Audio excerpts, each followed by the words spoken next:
Welcome to other view. सजनों तो मित्रों, ड्रामा खुदा गवाह की लास्ट एपिसोड में कहानी अब बहुत ही इंटरेस्टिंग हो चुकी है, जहां पर हर किरदार को अपने किए गए फैसलों का हिसाब देना पड़ेगा। इब्तिदा में जोहा और सोफियान के दरमियान होने वाली शदीद बहस ये वजह कर देती है कि गलतफहमियां किस तरह मजबूत रिश्तों को भी तोड़ती हैं। लेकिन असल दचका इस वक्त लगता है जब सोफियान को अपनी माँ की साजिशों और जायशा के खिलाफ बनाई गई झूठी कहानियों की हकीकत मालूम होती है। दोस्तों, सोफियान हमेशा अपनी माँ पर मुकम्मल एतमाद करता रहा, मगर अब इसे एहसास होता है कि इसे अंधा एतमाद से इसकी मोहब्बत, सुकून और खानदान की खुशियाँ छीन ली गयी। और दूसरी तरफ जायशा ने बहुत कुछ बर्दाश्त करने के बावजूद खुद को संभाल रखा, लेकिन इसके दिल में मौजूद जख्म अभी भी ताज़ा है। अरसलान की मौत का राज भी अभी तकरीबन सामने आ चुका है, जबकि फायजा शदीद सदमे में है और इसे लगता है कि अरसलान की मौत बिलवास्ता तौर पर इसकी वजह से हुई। वो अपने शोहर, अमीर और खानदान के दबाव के दरमियान पहुंच चुकी है, लेकिन अब सब ज्यादा देर तक छुपने वाला नहीं। सोफियान अपनी माँ को वाज़ेह तौर पर बताता है कि वो इस धोखे को कभी माफ नहीं करेगा और घर छोड़ने का फैसला कर लेता है। यही फैसला कहानी का सबसे बड़ा टर्निंग पॉइंट बन जाता है, क्योंकि अब सोफियान पहली मर्तबा अपनी माँ के बजाय अपने दिल और सच का साथ दे रहा है। दूसरी तरफ जायशा के भाई की ख्वाहिश है कि वो माजी को भुलाकर अपनी जिंदगी दोबारा शुरू करे, इसलिए रफे की तरफ से जायशा के लिए शादी का प्रपोजल भी सामने आता है। लेकिन यहाँ एक बहुत बड़ा सवाल पैदा होता है कि क्या जायशा बाकी सोफियान को बुला पाएगी? क्या सोफियान हादसे के बाद दोबारा जायशा के करीब आ सकेगा?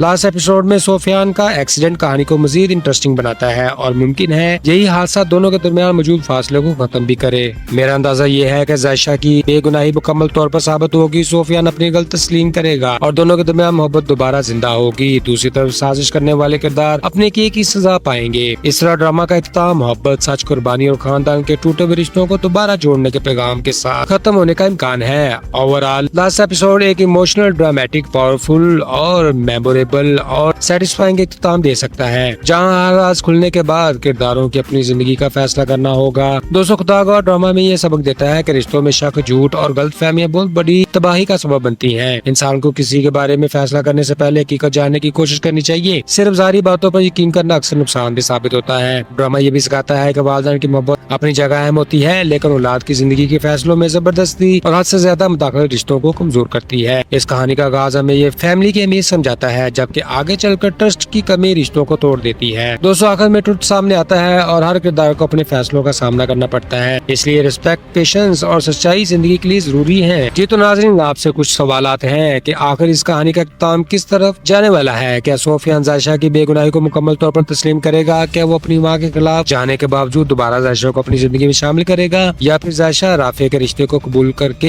एक नई जिंदगी शुरू करेगी? दूसरी तरफ अरसलान की मौत का मुकम्मल सच सामने आने के बाद फायजा का क्या हाल होगा? क्या अमीर और बाकी किरदारों को अपने की सजा मिलेगी या नहीं? आपके ख्याल में सोफियान का एक्सीडेंट क्या वाकई जायशा और इसके दरमियान फासले में खत्म करने का सबब बनेगा? और क्या जायशा आखिरकार अपनी पुरानी मोहब्बत को एक मौका देगी या नहीं? आपकी प्रेडिक्शन क्या है? क्या एंडिंग खुशगवार होगी या ये मजीद दर्दनाक मोड़ लेगी? अपनी ओपिनियन कमेंट्स में जरूर बताएं। वीडियो को लाइक करें, चैनल को सब्सक्राइब करें और बेल आइकन दबाना मत भूलिएगा। जी तो फ्रेंड्स, आज के लिए इतना ही। फिर मिलते हैं नेक्स्ट वीडियो में। खुश रहें, खुशियां बांटें और अपने भैया को दुआ में रखें यार। Good bye, see you again.